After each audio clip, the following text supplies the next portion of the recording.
Koda auchiel norombore piny okinyi ma piny orugodo kawuono kendo nitie jomamoko mapod ntiere iye kanyo. Adani sani watudre koda nyawadwa Melita Oletenges mar All Media Services kae ka ntiere South Sea kendo sani ka odani mondo mi olernone mathoth kama ntiere South Sea odhiambo ma kawuono.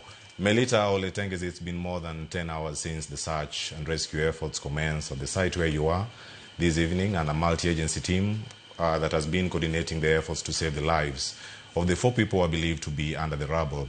As at now, what's the progress so far?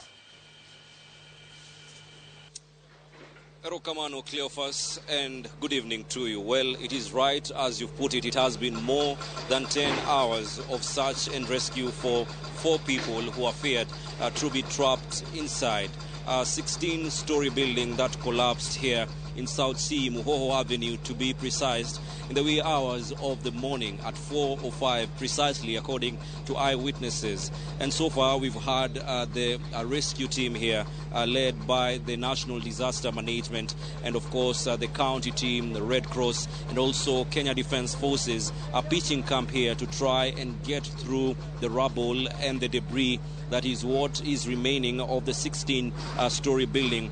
Earlier on, it had been reported to be 14-story and 15, but the latest information we've gotten from the National Construction Authority through its director, Akech, is that the building had reached a 16-story. Now, Cleophas, the story that is coming out now is that this particular building had been rendered not compliant starting from May to July and now December, and the National Construction Authority had issued a warning to the construction company involved, saying that they should not continue with the construction of the building because of questions arising about its structural integrity.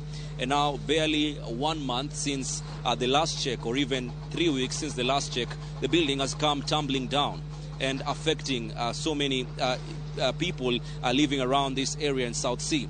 And now it is a matter of life and death for families who are waiting and clinging on hope, at least hoping to see that their loved ones will be rescued alive and well. Earlier on, we spoke to some family members who said up until 1 p.m. in the afternoon, one of the people who's feared to be trapped inside was able to communicate to their family. And all they were saying at that time is, please hurry up and try and get us out of here. So this distress call, Cleophas, is what mirrors the feeling on the ground as well, because you can imagine a family eagerly and clinging on the last hope to see their family member walk out alive, and of course banking on the efforts of this particular team that is now on ground, the excavators behind me, every particular drilling counting to those who are trapped inside.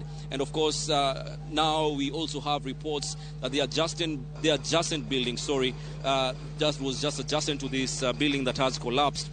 The structural integrity has now also been affected, and from where we are standing, we can see gaping holes, cracks, and this means that now this particular building can also be rendered not so good for occupancy. And of course, we've had reports from the county government as well as the National Construction Authority, and concerns from locals who are saying that money might have exchanged hands and someone might have slept on the job or looked the other way, and that is what may have caused this building and the neglect of very key tenets of construction that have now caused this building to come tumbling down. So what we can report at the moment is that search and rescue operations are still the key and primary role of the rescue teams here, and they have brought the lights and they are burning the midnight oil, and they are saying they won't stop until they try and rescue the people who are feared to be trapped inside. So, Cleophas, that is the situation as at now on the ground. Of course, we are staying here, keeping tabs on every event as it unfolds, and we shall be bringing our viewers up to speed with any other development from Mokwamo Avenue here in South Sea. Back to you in studio. Melita, just from what you've observed and ascertained, just as you've reported, are there any other residential plots or buildings around where this accident happened early this morning that might have been affected, and what's the status right on ground?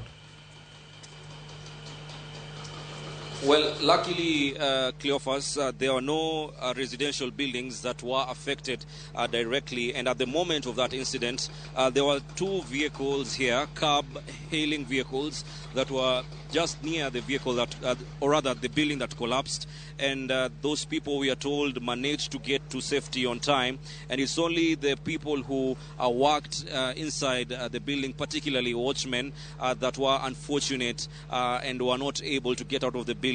However, as you've asked, there is a shopping center around, but no building has been affected. The only building, Cleophas, that has been affected is a building that is adjacent to the collapsed building, which was also under construction.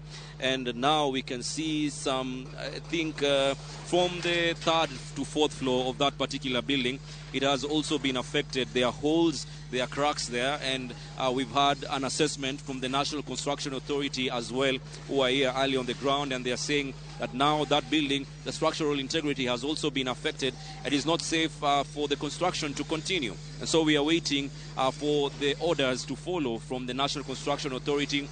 And also, we had the CS for Public Service earlier here, Ruku, who said that any person will be found culpable of abetting or aiding the construction of a building that had been considered or rendered not fit for construction to continue, then they shall be put behind bars and, of course, a case opened. So there are many issues that are involved in regards to this particular collapse. Aside from the waiting from family members, of course, there are people who are now being eyed by the authorities, particularly the people who are concerned about the construction of this building. And now with the information that it had been rendered not fit for construction at least 3 times by the time of its collapse, then there are a lot of issues that may come out as the days go by. But for now, we are pitching camp here, trying to get the latest from the rescue team, and of course we shall be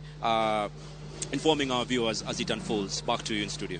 Thanks, Melita Oletenges. Erokamano inya mano Melita Oletenges ke uoka South Sea odhiambo makawuono komiyo wachal mar wach ewi masira mar orofa makamano. Gik mathoth osebedo kaka timore nyako Ramogi jongo mi thuolo kod ler mathoth bende kawuok e kar dak ma South Sea e county